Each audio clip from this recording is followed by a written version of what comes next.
Gaulidoddi school, and in Nalagandla there's a men's school. So these kids come over in buses to the training center in Gachibowli Stadium and train, and we take care of their entire training. Whatever I've learnt in school, whether it's useful, the history, geography, maths, physics, chemistries are useful, but I'm sure the life lessons which all of the students who have learnt about sport are definitely helpful in life. I wish you all the very best. Unfortunately, I'm not going to be there for this part of I had a lot of injuries at that moment of time, and I wasn't able to continue playing myself. What is important for us, and when we do that, it is very clear that sport and art and culture will come on top. I think I know what it needs to be a world-class badminton player.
Namaskar, hello and welcome to this special episode of IndiGlobal Sports that brings to you deep insights, innovation, technology and best practices in the sports arena. IndiGlobal Sports is brought to you by IndiGlobal Media Network that takes innovation, collaboration and growth to the forefront. And today we are connecting with you from the Pullela Gopichand Badminton Academy in Hyderabad. And we are joined by none other than the former badminton player and the chief national coach, Mr. Pullela Gopichand. Thank you for joining us, sir, for this special interaction of IndiGlobal Sports. We would like to know, after becoming the chief national coach of badminton, how did you manage to groom the players from Telangana state? When I finished my badminton career as a player, in my mind, I somehow had this feeling that I know what it needs to be a world-class badminton player, the physicality which it needs, the mindset, the style of the game. But unfortunately, I had a lot of injuries at that moment of time, and I wasn't able to continue playing myself. So the next obvious thing which looked for me was to find young people, and that is how I started my coaching career. So this was way back in the year 2004. We started coaching in the Gachibowli Stadium, and luckily for us, whoever were the younger kids there, they all joined. Back then, Gachibowli itself was far away from the city, so we all would come in buses and practice here. And luckily, out of that first group of players, whether it's Kashyap or Saina or Sai Praneeth or Guru Sai Dutt or Sikhi or Sumit or Sindhu, I think many of them have actually done phenomenally well. So I think it was a basic understanding that whatever I have learned, whatever I've missed out in my life as a player, I should provide it to the next generation of players, and that really helped. How about the players in Telangana, sir? I think all of these players whose names I've mentioned have trained here, and they've been part of Telangana. And Telangana in the last few years, if you look at, has been really the majority of the players in the team. In fact, even if you take it the Thomas Cup team, about 9 of the players out of the 10 were training here. Maybe some of them were representing different states, but all of them were training here. So I think Telangana, Hyderabad has been a bed of badminton activity, and as far as young players are concerned, I do believe and see that there's a huge amount of talent coming up, and I am sure that in the years to come you'll have many names which we can hear about. Great, sir. So recently there was a kind of agreement between Pullela Gopichand Academy and also with Telangana Social Welfare and Tribal Residential Society.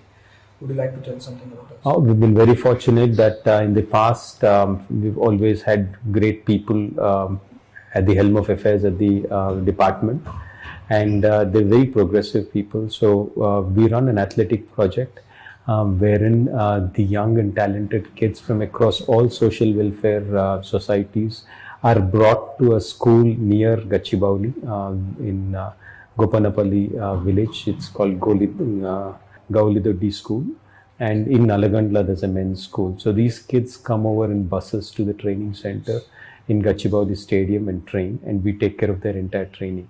So out of this group, we've had many successes at various levels, and these kids have represented the country at the highest level and are national record holders in many events. So very happy with the progress. We formalized that process for the next 3 years with the department, which has a very progressive leader like Mr. Ronald Ross. Yeah. So after the recent Thomas Cup win and also Commonwealth game, it caught the attention of. How do you see? What are your comments? I think India has been in the last few years producing many good players individually in various events, whether it's men's singles, women's singles, doubles. But together as a team, we were kind of underperforming in some sense, or we didn't have the entire strength of the team. The wins at the Commonwealth Games and especially at the Thomas Cup are testimony to the fact that Indian team, especially the men's team, is a very well-rounded unit which has a lot of depth, and in the world stage they are really a big force to reckon with. We've never had even a semi-final results come up at Thomas Cup event, and they actually to go out there and beat countries like Denmark, Malaysia and Indonesia is phenomenal performance by the Indian team. On the note, sir, who are the promising players from Telangana? I think for the risk of missing out many, I don't answer this question, but I'm sure that you will see many striking talents come by from Telangana in the future. Yeah. Sir, any plans to take the badminton as a game and coaching to the towns other than the cities? Well, today, thankfully, infrastructure in many cities outside, many towns outside of Hyderabad in Telangana also has improved, and we see a huge surge in the number of people playing the sport. As the government machinery is also geared up with the intent to support sport, the central government through its various initiatives of Fit India and Khelo India also supporting sport. I do believe that with the kind of inspiration and with the track record of badminton players doing well, many more kids are inspired to take up the sport. And from these sport and many smaller towns, I see young kids coming up to play the sport. Sport is a long-term investment and sport will take time. So I'm sure in the next 5 to 6 years, we'll see some big names come up from the small towns as well. Great, sir. You have been constantly interacting with various state governments and also central. Any plans to have sports as curriculum in the education? I think it's a big necessity. I think we've started a movement for physical literacy across the country, and this initiative where we are doing 100 aspirational districts of the country, we have started this program.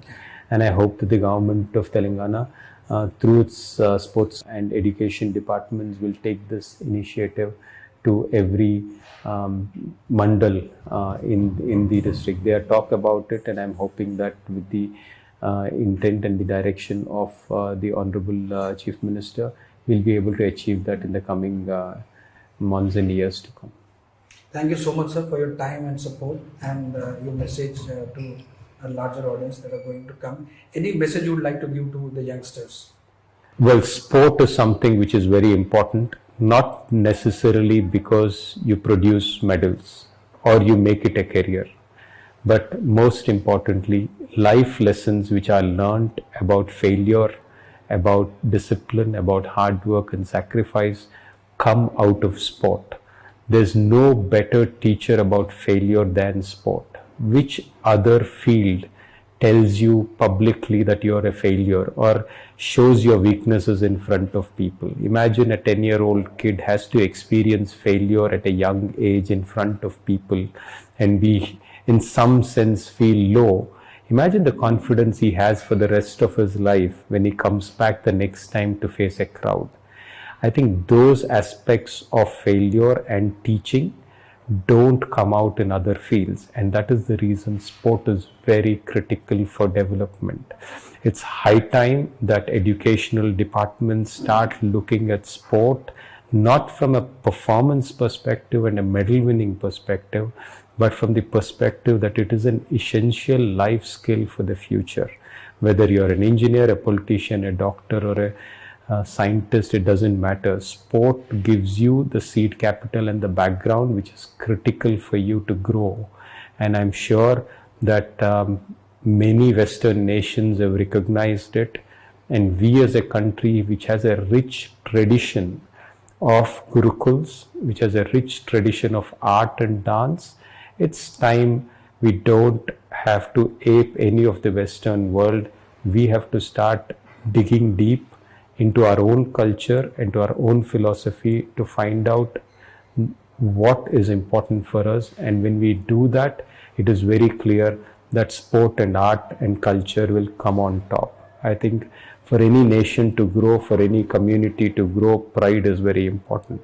And unless we participate in sport, unless we win some of those medals, this is one easy way of feeling the pride of an Indian. Whether we win a test match or in one day or we win a medal, the next day morning the entire country is joyed. The entire country feels a sense of pride that comes with sport. So it's time we embrace sport in its totality and we start supporting sport, because education without sport is incomplete.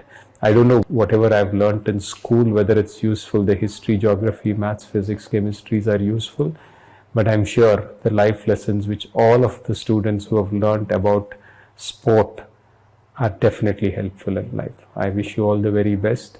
Unfortunately, I'm not going to be there for this part of the IndiGlobal Summit.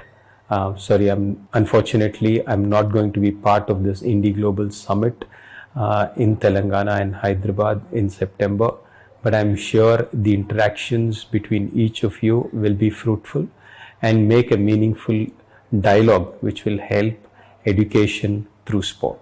Thank you very much.